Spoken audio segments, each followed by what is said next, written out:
ஐந்தாவது கலிமா ரத்துல் குஃபுர், குஃப்ரை மறுத்தல்.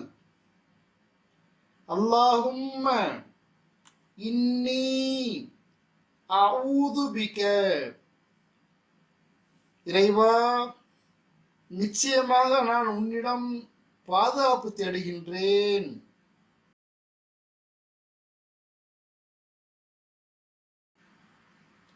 மின் அன் உஷ்ரிக பிக ஷைஅன் வான அலமு, நான் அறிந்தவனாக அறவே உனக்கு இணை வைப்பதை விட்டும்.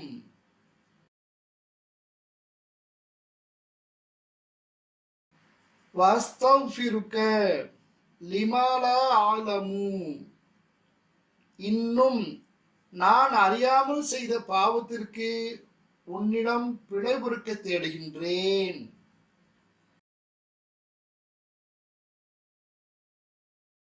இன்னக அந்த அல்லாமுல் குயூப், நிச்சயமாக நீ மறைவானவைகளை மிகவும் அறிந்தவன்.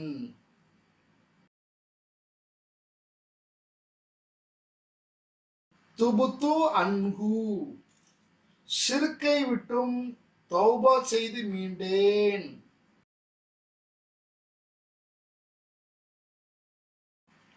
வதபர்ரது அன் குல்லி தீனின் சிவா தீனில் இஸ்லாமி, இன்னும் இஸ்லாம் மார்க்கத்தை தவிர மற்ற மார்க்கங்கள் அனைத்தை விட்டும் நீங்கி விட்டேன்.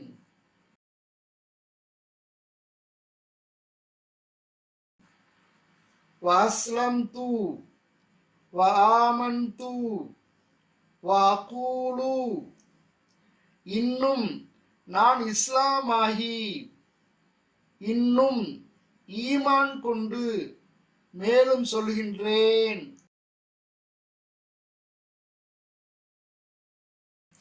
லா இலாஹ இல்லல்லாஹு, வணக்கத்திற்கு தகுதியானவன் அல்லாஹ்வை தவிர வேறு யாரும் இல்லை.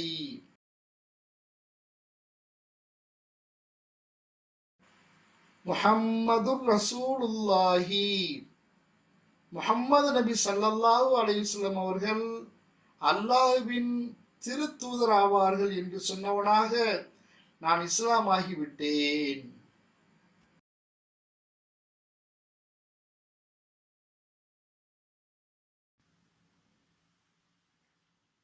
ஐந்தாவது கலிமா ரத்துல் குஃபுர்.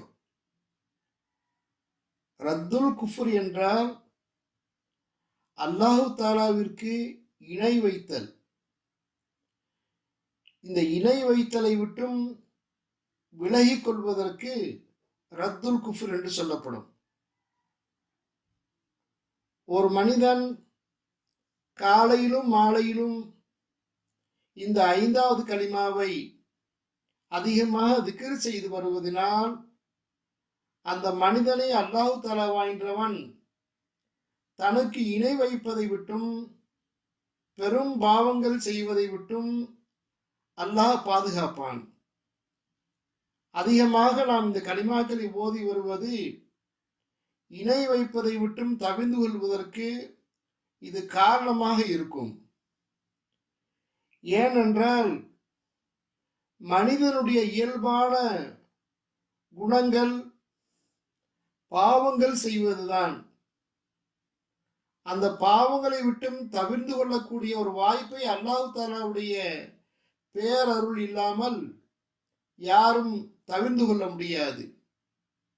அந்த அடிப்படையில் நாம் மேலே கூறப்பட்ட இந்த கலிமாக்களை அதிகமாக நாம் திக்ர் செய்து அல்லாஹ் தஆலாவிடத்தில் நாம் நமது ஈமானை உறுதியாக ஆக்கிக் கொள்வதற்கு முயற்சிக்க வேண்டும்.